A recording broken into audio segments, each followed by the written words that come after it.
Hello to all my physics pals. Paul Lake here with another physics problem solved. I hope you're doing well.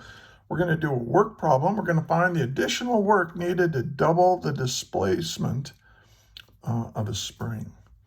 And I'm also going to talk about these concepts here. We're going to talk about the difference between the work done on a spring and the work done by a spring. So this is a really important distinction here. And if you can get this now, it's going to help you out a lot in the very near future in your studies. So let's read the problem. If it takes 4 joules of work to stretch a Hooke's law spring 10 centimeters from its unstressed length, determine the extra work required to stretch it an additional 10 centimeters. Okay, so let's write out what's given here. So we've got some kind of spring, and I'm just going to show it like this. Here it's anchored to a wall, and we're going to make the unstretched length right here. And then we're going to say, hey, we have, this is 10 centimeters, which of course is 0.1 meters, right? That's what we're going to do. So we're going to pull it this 10 centimeters, the spring.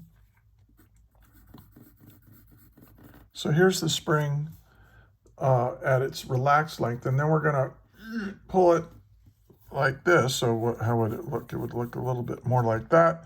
And then we're going to pull it all the way out, an additional 10 centimeters, right? So that means that it's 20 centimeters from the origin. So we're going to stretch it out like this. So we want to find the additional work, I'll call that it takes to stretch it. Now, when you stretch it this far, right, the work done on the spring,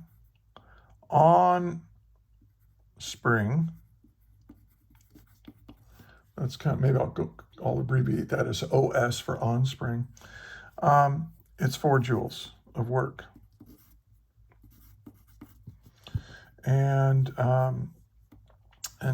so, and then we want to know how much additional work are we going to do pulling it this far, up to 20 centimeters. Okay, so what are we trying to find? Well, we want to know, what is this additional work pulling it from here to here?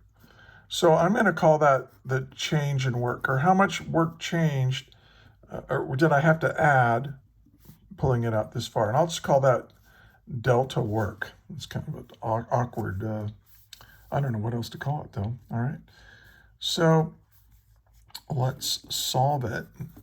Now, I recommend you pause the video right now and then try to solve it yourself. I will give you a little hint. You need to figure out what the spring constant is. And remember, whenever you have a delta, you have a final minus an initial. So keep those two ideas in mind as you solve this problem. Okay, so let's do it. Now, I want to talk about about this distinction. It says it takes 4 joules of work to stretch a Hooke's law spring. So this is the work that was done on the spring by some outside agent. In other words, somebody had to grab the spring and they had to pull it. So they're pulling with a force to the right and a displacement is to the right. So they are doing positive work. When you stretch a spring, you are doing positive work on the spring. Now, sometimes you'll hear the phrase, how much, or be asked the question, how much work was done by the spring? Well, if I pull it like this, if I pull it to the right, what is the force of the spring doing? The spring is pulling me to the left. So the spring is actually, but my displacement is to the right. So the spring is doing negative work while the outside agent, namely me, pulling on the spring, I'm doing positive work. So the positive work I do is equal to the negative work done by the spring. Now, where does that negative work go? It gets stored in the spring as elastic potential energy. I'm assuming that you haven't done potential energy yet, so this is kind of anticipating what you're going to get in the future. So now the work done by a spring, or the work done on a spring, the work done on the spring is positive, right? Because the force, we're applying a force. This is the force on the spring, and we're pulling it to the right. Okay, so, and I think you have probably seen this equation here. The work done is equal to 1/2 k times x squared. So I'm going to assume that you've already had this. And I derived this expression in a video. Check in the description. There's a link that will take you to a Google Doc. There's a lecture that goes with this problem where this, the work done by a spring or on a spring is this equation here. Now, by the way, if it's the work done by a spring, then this will just be the opposite. It'll be -1/2 kx squared. But we don't really need to worry about this yet, at least on this problem. When you get to potential energy and so on, and mechanical energy, conservation of mechanical energy and so on, you'll use this idea. All right, so we know what this is, and we know what, but we don't know the spring constant. We need K. Now, let's start with what we're trying to find. We're trying to find this change in work, and the work is equal to the final amount of work done minus the initial amount of work done. So the initial amount of work is to get it to that 10 centimeters. But the final is to get it to the 20 centimeters. And the difference between the two is how much work it took to go from here to here. Okay. Now I'm doing this with a non-calculus based approach, and this will work. All right. So, well, what is this? Well, this is 1/2 k times x final squared. Right, that's the final. And then we're going to subtract from that how much work it took to get to 10 centimeters. Because we want the additional work, right? So we don't want to include the work that it took to pull that to 10 centimeters. We just want to go from 10 to 20. So subtract the work it took to get it to 10 centimeters. That's 1/2 kx initial squared. And so the amount of work that I have to do to change from 10 to 20 is equal to, I can factor out 1/2 k and x final squared minus x initial squared. But I don't know what k is. I don't know what k is. So let's figure out what k is.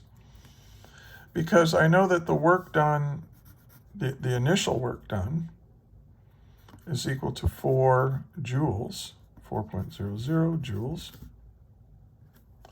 And that's going to be equal to 1/2 the spring constant times x initial squared. But look, I know what x initial is. It's 10, and I know this. So this is the only unknown right here. So I can solve for it.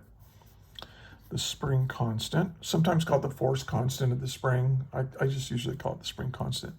So let's solve for it. Well, it's 2 times 4 joules divided by x initial squared. And let's plug in the value for that. So that's 2. I could have just written 8. Don't do that. All right, so that's 4 joules. And then what is x initial? 10 centimeters, but remember, you got joules here. Joules is in terms of meters, right? The fundamental units. So we want to make sure that's 0.10 meters squared. Okay, so this will give me my spring constant now. So 2 times 4 is 8. And then we're dividing it by 0.1 squared. So 8 divided by 0.1. Well, what is 0.1 squared? Well, that's 0.01. And divide by 0.01 is like multiplying by 100. So this should be 800 And there it is, 8 times 10 to the 2, 800. Now, what units does this have? Well, what is a joule? A joule is a Newton meter, and we're going to divide that by meters squared here. So the meters cancel with that, and you have newtons per meter, and that's what this means. This spring has this stiffness. It takes 800 newtons of force to stretch it 1 meter, newtons per meter. Okay, that's what the spring constant tells you, how stiff that spring is. Well, now I have everything I need. The additional work I need is equal to 1/2 K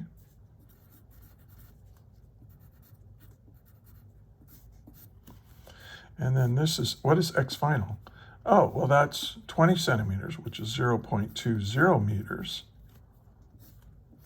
Square that and then subtract from it 0.10 meters squared. All right, so and then we'll have our answer. And so, well, let's see, 0.2 squared equals minus 0.1 squared equals, so that's in here, times 800 divided by 2, then we get 12 joules. 12 joules. So I had to do 12 joules of additional work to pull it from here to here. So we did 4 joules of work from here to here. I did 12 more joules of work to pull it from here to here.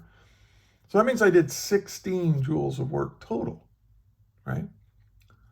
And well, if you go 1/2 K X final squared, it should be 16. Let's see, 0.5 times 800 times 0.2 squared equals, yeah, 16.